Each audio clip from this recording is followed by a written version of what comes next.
Kaugnay ng pagbabago sa liderato ng Kamara, kausapin natin si House Deputy Speaker, Congresswoman Janet Garin. Magandang tanghali at welcome po sa Balitang Hali.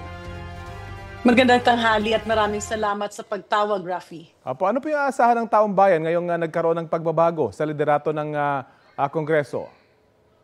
Naiintindihan naman natin, no? At ramdam na rin namin na medyo nagkakaroon ng sunog, no? The institution is on fire.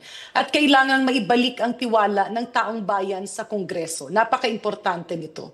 Hindi naman natin sinasabing guilty kung sino-sino mga opisyal ang nadadamay, but it's very important to give Congress a fresh face and to regain the trust of the people. So unang-una makikita ito sa ilalabas na budget na yung 2026 na GAB, no? Or General Appropriations Act na in the future. Makikita dito yung mga pagbabago kasi nakita na ngayon yung mga proseso kung saan nagkakaroon ng kung saan nawala ang safeguards, no, pera ng taong bayan. Bago po ba itong mga isinawalat na ito, hindi talaga alam ng Kongreso na may mga ganitong insertions, may mga ganitong pagpapasok ng mga insertions ng mga pondo sa GAA? Kaya ngayon lang po ngayon nag-a-act itong Kongreso? Hindi naman bago ang insertion. No? In fact, allow me to correct it. Hindi ibig sabihin na lahat ng insertion ay mali. Ang insertion actually, the word that amendment or errata. Ano po ba ito? Kapag may nakita kang pinondohang project pero nagawa na pala, no? Or project na ginagawa ng LGU or ginagawa ng pribadong sektor na nagbigay, kukunin mo to, madidesisyonan ng buong komitiba at buong kongreso, itililipat mo sa ibang project. Yung pagpapasukan, yun na ang nagiging insertion. Pero technically, it's actually an errata. Kasi yan nga ang trabaho ng kongreso. O sabihin natin, yung mga nagdodoble-doble o yung meron kang hanging bridge. Pero wala na, nagkaroon ng climate change, masyado nang malapad yung ilog, tulay na ang dapat ilagay. Ito yung mga errata.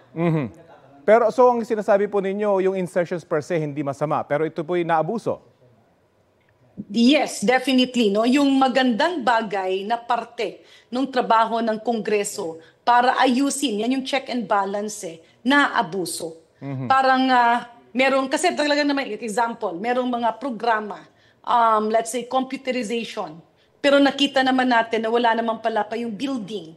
So ililipat mo yan. Let's say gagawin mo yung sweldo or construction of new school buildings. Mga ganitong bagay. Example ngayon, nakikita natin sa Department of Health. Okay. Merong pondo na 2.5 billion for health promotion.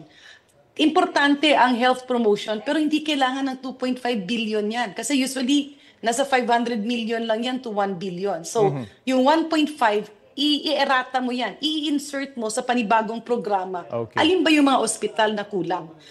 Ang nangyari lang dito na abuso, tsaka hindi mo na kasi makita yung implementation sa baba. Kaya nakakagulat din at nakakagalit din para sa amin yung mga ghost at extremely substandard projects. May gagawing, magkakaroon po ba ng bagong direksyon yung ginagawang investigasyon ng Kamara sa flood control project sa bagong liderato ng Kamara? Well, dahil andyan na yung ICI, no? Yung Independent Committee on Infrastructure. Unang-una para hindi magulo ang investigasyon, minamarapat namin lahat at nadesisyonan ito ng liderato ng Kamara na ihinto na muna yung investigasyon na yan. However, when it comes to exercising our oversight powers para malagyan ng safeguards, yung aspeto na yon ay ipagpapatuloy.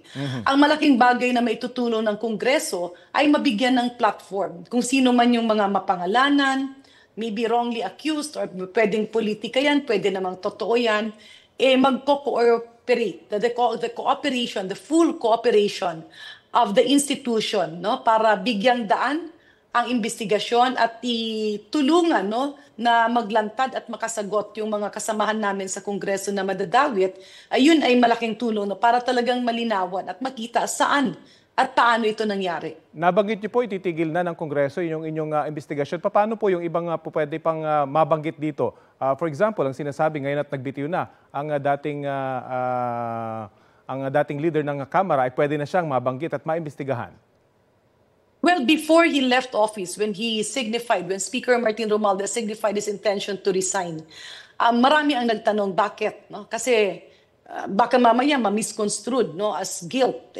Sinabi naman ng karamihan hindi. But what the speaker said is, gusto kong mabigyan ng bagong pagkakataon yung Kongreso na hindi madamay ang institusyon at siya ay lalantad, haharap, sasagutin niya yung lahat ng katanungan. Okay. Ang nangyari rin kasi na hindi na fully 100% function si Speaker Martin dahil nga kaliwat kanan din yung mga issues. So he will fully concentrate if in case mapangalanan siya dun sa mga investigasyon, and at the same time, hindi niya papabayaan yung kanyang distrito sa probinsya ng Leyte. Ano naman pong plano nyo kay Congressman Zaldico na pinababalik na ni House Majority Leader Sandro Marcos? Paano yung kanya pong trabaho?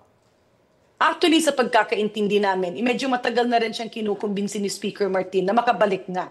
Initially, nalaman nga na merong health situation and we were thinking na baka mga 2 weeks. No? Unfortunately, meron siguro mga sirkumstansya at meron siya mga kinakausap, of course, yung pamilya niya, yung mga kasamahan niya. That's their decision. Pero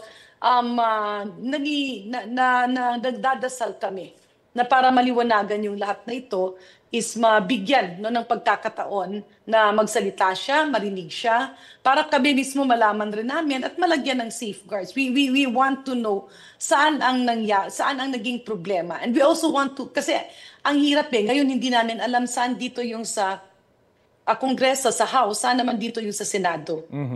Okay, aabangan po namin yan. Maraming salamat po sa oras na binahagi nyo sa Balitang Hali. Maraming salamat. God bless po. House Deputy Speaker Congresswoman Janet Garin.